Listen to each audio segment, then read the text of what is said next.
यश आणि स्वातंत्र्य कोणाला नकोय, बरोबर? पण स्वामी विवेकानंद म्हणतात की याची किल्ली कुठे बाहेर शोधायची गरजच नाही. ती आपल्या आत आहे, आपल्या मनात. तर मग आज आपण विवेकानंदांच्या विचारातून हेच समजून घेणार आहोत की आपल्या मनात दडलेली ही प्रचंड शक्ती वापरायची कशी.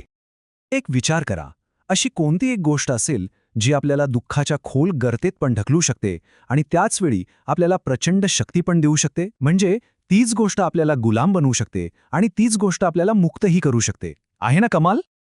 आणि या प्रश्नाचं उत्तर तुम्हाला आश्चर्य वाटेल, पण खूप सोपं आहे. ते म्हणजे आपलं मन. हो, आपलंच मन. विचार करा, हे मन म्हणजे एका दुधारी तलवारीसारखं आहे. कधी आपला सगळ्यात जवळचा मित्र तर कधी सगळ्यात मोठा शत्रू.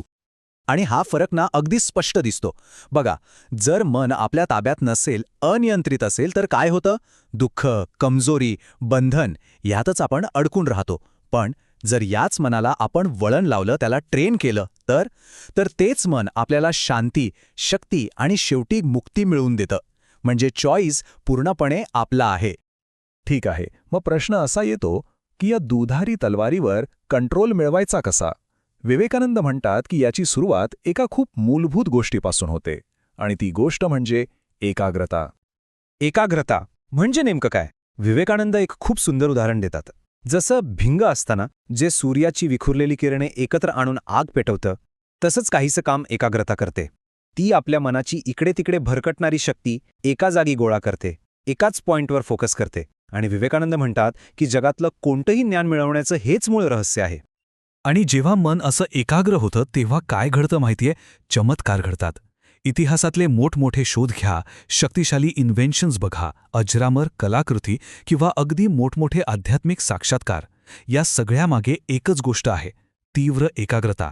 खरं तर एकाग्र मन अशक्य वाटणाऱ्या गोष्टींनाही शक्य करून दाखवतं.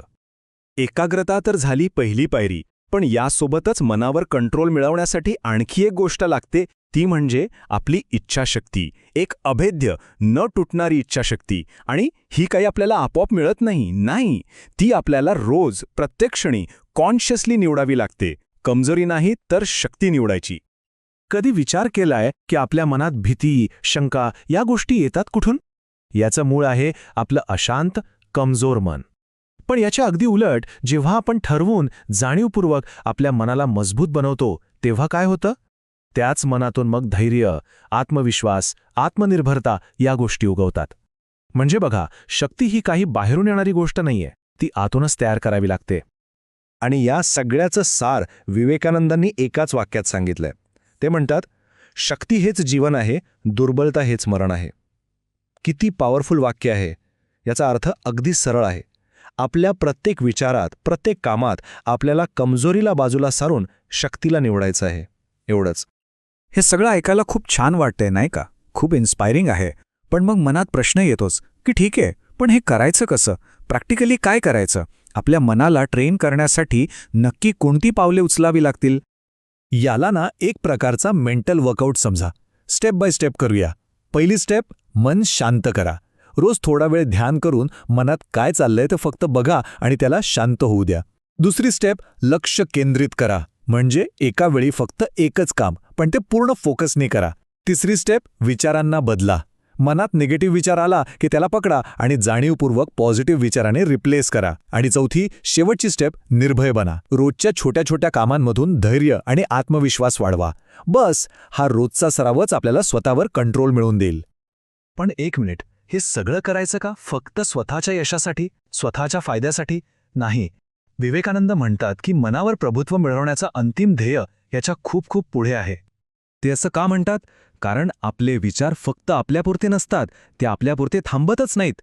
आपला प्रत्येक चांगला, प्रत्येक शुद्ध विचार या वातावरणात एक पॉझिटिव्ह व्हायब्रेशन, एक सकारात्मक ऊर्जा सोडतो. आणि ही ऊर्जा फक्त आपलंच नाही तर आपल्या आजूबाजूच्या संपूर्ण जगाचं भविष्य घडवते. आणि म्हणूनच या सगळ्या प्रॅक्टिसचं अंतिम ध्येय फक्त पैसा, प्रसिद्धी किंवा यश मिळवणं नाही, तर ते आहे खरं आंतरिक स्वातंत्र्य मिळवणं. आपल्या आत दडलेल्या त्या दैवी शक्तीला ओळखणं. आणि सगळ्यात महत्त्वाचं, आपण मिळवलेली ही जी मानसिक शक्ती आहे, तिचा उपयोग स्वतःसाठी नाही तर इतरांच्या सेवेसाठी, त्यांच्या भल्यासाठी करणं. तर विवेकानंदांचा संदेश एकदम स्पष्ट आहे. जगातली सगळ्यात मोठी शक्ती कुठे बाहेर नाही, ती आपल्या प्रत्येकाच्या आत आहे. आणि ती म्हणजे आपलं मन. आता शेवटचा आणि सगळ्यात महत्त्वाचा प्रश्न फक्त एकच आहे. या प्रचंड शक्तीचा वापर करून आपण काय घडवणार आहोत?